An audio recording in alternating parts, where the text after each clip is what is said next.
Selamat pagi anak-anak semuanya, dimanapun kalian berada pada saat ini. Semoga keadaan kalian masih tetap dalam keadaan sehat dan tetap dalam lindungan Tuhan. Nah, pagi hari ini kita akan belajar tema 1, yaitu masih tentang subtema 1, di mana muatan pelajarannya adalah IPA dan materi kita hari ini adalah tentang bunyi. Oke, mari bersiap, siapkan buku cetak tema 1 kamu dan catatan IPA. Nah, baik, sebelum kita memulai materi kita atau sebelum kita mengetahui tentang apa itu bunyi, nah terlebih dahulu mari kita simak dulu alat-alat musik berikut ini. Nah, yang pertama di sini ada alat musik kendang yang berasal dari Jawa Barat, ada tifa yang berasal dari Papua, dan ada angklung yang berasal dari Jawa Barat, dan ada saluang yang berasal dari Sumatera Barat, dan ada kecapi yang berasal dari Jawa Barat. Nah, mengapa sih alat-alat musik ini dapat menghasilkan bunyi? Oke, nah ada yang bisa jawab? Mengapa alat musik ini dapat menghasilkan bunyi?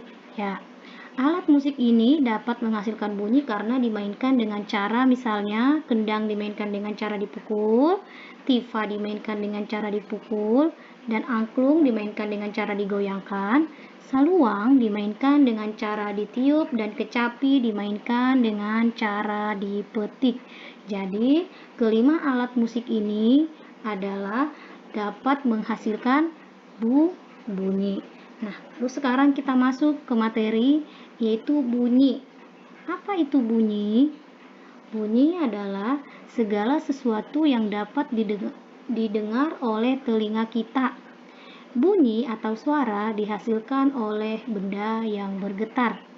Benda yang bergetar itu disebut dengan sumber bunyi. Jadi, sumber bunyi adalah semua benda yang dapat menghasilkan bunyi. Contoh sumber bunyi ada suara petir, radio atau televisi yang dinyalakan, dan ada kereta yang berjalan, dan masih banyak lagi benda-benda yang dapat menghasilkan bunyi. Nah, bunyi dapat merambat melalui 3 benda, yaitu yang pertama benda padat, benda cair, dan benda gas. Bunyi merambat paling cepat melalui benda padat, kemudian benda cair, dan paling lambat merambat melalui udara. Bunyi tidak dapat merambat pada ruang hampa. Nah, contoh perambatan bunyi melalui udara dalam kehidupan sehari-hari adalah saat kita berbicara, bunyi akan merambat melalui udara ke telinga kita. Ya, Ibu ulangi ya. Contoh perambatan bunyi melalui udara yaitu ketika kita berbicara, bunyi akan merambat melalui udara ke telinga kita. Kemudian, contoh perambatan bunyi melalui benda cair yaitu lumba-lumba menggunakan perambatan bunyi di dalam air untuk berkomunikasi dengan sesamanya.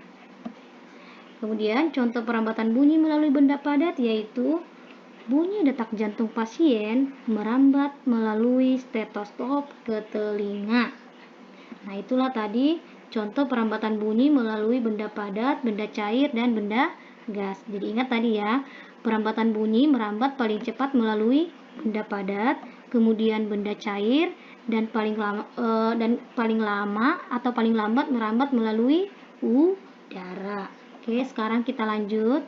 Nah, sifat-sifat bunyi ada 3, yaitu yang pertama dapat dipantulkan dan diserap. Yang kedua, perambatannya membutuhkan medium atau zat perantara. Zat perantara yang seperti apa? Yaitu benda padat, benda cair, dan gas. Dan yang ketiga adalah termasuk gelombang longitudinal. Gelombang longitudinal adalah gelombang yang arah rembatnya sejajar dengan arah getarnya. Itulah tadi sifat-sifat bunyi. Nah, sekarang kita masuk jenis-jenis bunyi. Ingat ya, jenis-jenis bunyi ada 3. Yang pertama, ada namanya bunyi infrasonik. Bunyi infrasonik itu adalah bunyi yang mempunyai frekuensi sangat rendah yaitu kurang dari 20 Hz. Ya, Ibu ulangi lagi. Jenis bunyi yang pertama adalah bunyi infrasonik yang artinya bunyi yang mempunyai frekuensi sangat rendah yaitu kurang dari 20 Hz. Bunyi ini dapat didengar oleh jangkrik, anjing, dan gajah. Oke. Kita lanjut, jenis bunyi yang berikutnya adalah bunyi audiosonik. Bunyi audiosonik ini adalah bunyi yang memiliki frekuensi antara 20 sampai 20.000 Hz dan bunyi ini hanya dapat didengar oleh manusia. Jadi dari jenis bunyi ini yang dapat didengar oleh manusia adalah bunyi audiosonik ya. Nah, yang terakhir jenis bunyi yang ketiga adalah bunyi ultrasonik, yang artinya bunyi yang memiliki frekuensi lebih dari 20.000 Hz ya. Bunyi ultrasonik adalah bunyi yang memiliki frekuensi lebih dari 20.000 Hz. Bunyi ini dapat didengar oleh kelelawar, lumba-lumba, dan paus. Oke, kita next ya. Kita lanjut.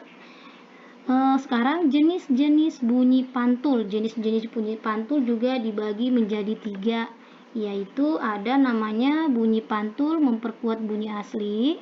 Ini biasanya terjadi apabila sumber bunyi sangat dekat dengan dinding pantulnya. Misalnya, terjadi saat kita bernyanyi di kamar mandi, jarak antara sumber bunyi dengan bidang pantul yang amat dekat, sehingga bunyi pantul itu kembali dalam waktu yang singkat ya. Nah, jenis bunyi pantul yang kedua yaitu gema. Gema adalah bunyi pantul yang terdengar setelah bunyi asli. Ini terjadi saat kita berteriak di tebing atau di dalam gua. Dan yang ketiga adalah gaung. Gaung adalah bunyi pantul yang terdengar hampir bersamaan dengan bunyi asli, sehingga bunyi terpantul berulang-ulang. Nah, gaung ini biasanya terjadi dalam ruangan tertutup, misalnya di dalam bioskop atau studio musik. Ya, sampai di sini materi kita hari ini tentang bunyi, dan Ibu harap kalian dapat mengerti dan dapat memahami penjelasan dari Ibu Dita. Kalau ada masih kurang mengerti boleh bertanya ya. Boleh bertanya nanti di WA lewat Bu Dita. Ibu akan menjelaskan kembali. Nah, Ibu ada bagi catatan ya. Kamu tulis catatan kamu di catatan PPKN, tulis dengan tulisan yang rapi ya. Ikuti sesuai petunjuk yang Ibu sesuai petunjuk agenda yang Ibu share di grup ya. Oke, akhir kata Ibu ucapkan sekian dan terima kasih. Semoga kita sehat selalu dan tetap dalam lindungan Tuhan. Selamat pagi, salam sejahtera dan salam sehat.